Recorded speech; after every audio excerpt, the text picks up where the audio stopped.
Hi, my name is Sophie Delgarakis. I'm going to be doing my program evaluation on the village.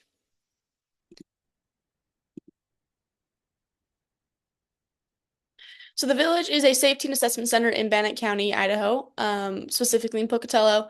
They had their grand opening in October 2023.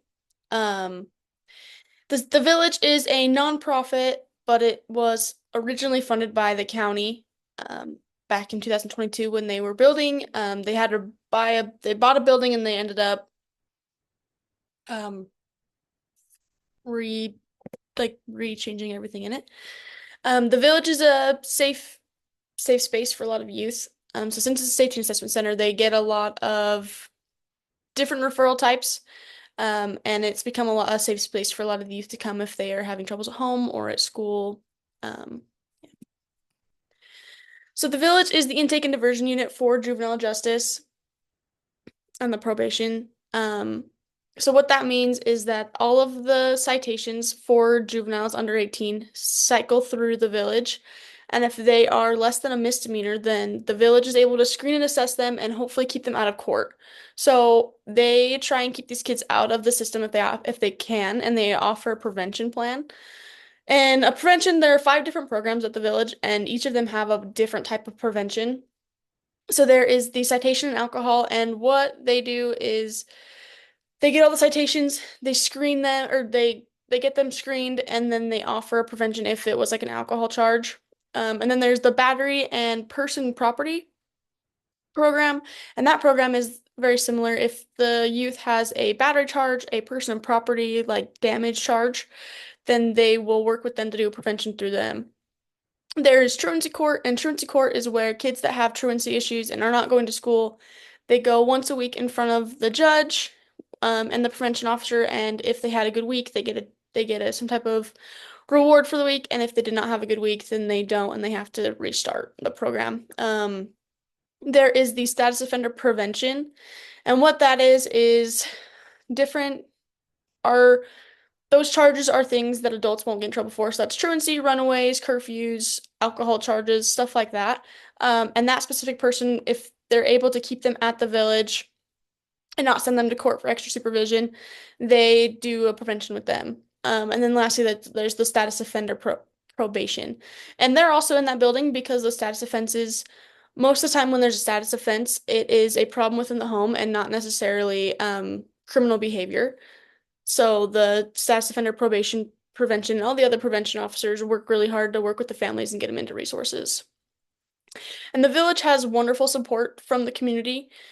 Um, it is a smaller town, and so everybody in Pocatello loves to watch them grow and succeed and help all the families they can. And the biggest challenge that the village has been facing is that all of the counseling agencies are full and have been booked out for, 6 months to a year.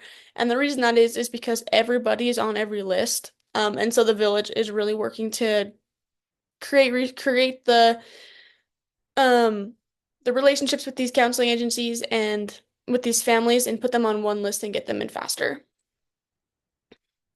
Overall, the village has been extremely successful based on their goals for what they want to accomplish. So they have a bunch of different referral types. You can be referred by law enforcement, which is their biggest one. Self-referrals, so people that just walk in or call and make an appointment that need help. Schools can refer families to the village. Health and welfare does as well, and there's a lot of other small ones. But overall, the village has served over 450 families and has aided them into finding the correct resources or helped them do a prevention plan, and a lot of them have not gotten in trouble again. And stakeholder engagement within the village is high. Like I said, the community really likes the village and they're really open to helping them succeed. And since it is a county building, they do have to get commissioner approval to do a lot of the things that they want signed off on and everything. And so having that stakeholder engagement and that approval from the community really helps strengthen really helps strengthen the relationship with the stakeholders and the commissioners as well. And at the village, they work very closely with the NAC, the National Association Centers, and they do outcome surveys with the families and youth. So the very first meeting They'll have them fill out an initial survey. And then somewhere in the middle of their resources, like if they are doing a prevention plan about the 3 month mark, they'll have both the family and the youth fill out the middle services survey, and then at the very last meeting as well, they'll do an end of service survey. And those are important because it shows the village kind of what they can improve on and what they're doing correct.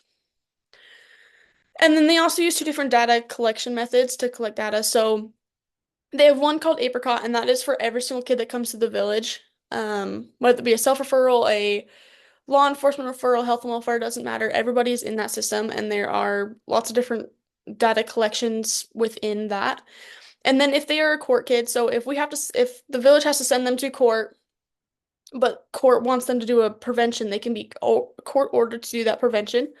And those, or if it's probation, the status offender probation officer, they will use IJOS, but they will make sure they document their stuff in IJOS and an Apricot. Um, the village uses screening and assessment tools to collect data on youth and families to identify which resources can be utilized in their scenarios. So the very first thing when the village meets with the family is they do a JIF. And a JIF is a juvenile um, screening. And it asks questions about like mental health and their family and friends and what they like to do in their free time. And based off of that, it shows different resources that can be utilized. So if a kid is showing that they have witnessed lots of traumatic events in their lifetime, then the village knows to make sure they get them into counseling to help provide a better life. And I talked about the different programs and processes that are being utilized to help youth and families. All of the different programs are essential for each of these youth because there are so many different revenues that they can use to come through. Some of the theories that the village uses to be successful is interaction between people and situations. So that one is a big one because as youth and family come to the village, then it's really interesting to watch like how they interact with the community and with different people in the room. And so that's a really big theory that they use. And then the psychometric theory. And the psychometric theory is really it's a it's a theory where you use your psychological I can't remember how to psychometric theory is great. They use that a lot. And then the interventions, they use case analysis. So this is when they work together as a team, and if there's a problem with the case, they really work together and make sure that they get it done. They do role plays, their staff meetings, and they also do presentations. So role plays, they go through anything from a screening all the way down to the end of the case plan, and they just make sure that everyone's on the same page with how they would do it. Presentations, they have somebody from the community in a different agency or a different agency come every staff meeting and present like what they do and how the village can tie into that. The ethical considerations that the village does. So, client self-determination, these clients have to be self-determined to make sure that they are doing what they need to do to get off of prevention, especially those that are in trouble with the law. They have to make sure that they're bettering themselves and they're not getting into any more trouble. And the social work disposition number 7 talks about that client self-determination as well. It's just how every client is determined in some way and you have to work to find it. And then the NASW Code of Ethics and how it's applied at the village. So most of the people that work at the village are social workers, so that Code of Ethics is really just across the board. Yeah. And then the village is very big on understanding your own biases and how that impacts your work with clients. So everyone has their own biases. And at the village, it's nice to be able to work with other people there. And then they all work together and help you get over your biases. Thank you.